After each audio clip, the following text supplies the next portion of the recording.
আগেটাকে খাঁচায় পুরে রেখেছিলে, এটাকে গলায় বকলেস পরিয়ে রাখো। বকলেস?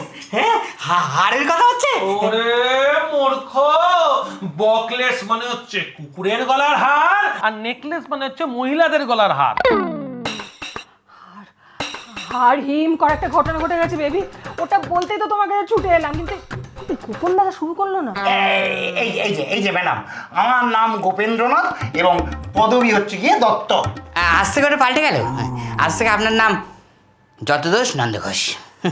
এই বয়সে এসে নাম পদবী সব পাল্টে দিয়ে কেসটা, উনি শুনলে খুব কষ্ট পাবেন।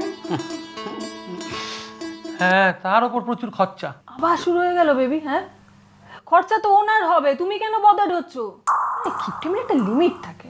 আমি বদার্ড হচ্ছি কারণ ওনার যদি টাকা ধার লাগে উনি তো আমার কাছ থেকে ধার করবেন, তাই। তুই কোথাকার গৌরী সাংরা? হ্যাঁ, এ করে ধার চাইলেই নিজের পকেট উজাড় করে আমাকে টাকা দিয়ে দিচ্ছিস। আপনারা কি জানেন, উনি পুরো অফিস বন্ধ করে দিয়েছে আর সবাইকে বলেছে যার যার বাড়িতে বসে কাজ করো। আচ্ছা, তো আপনি হঠাৎ এখানে কেন?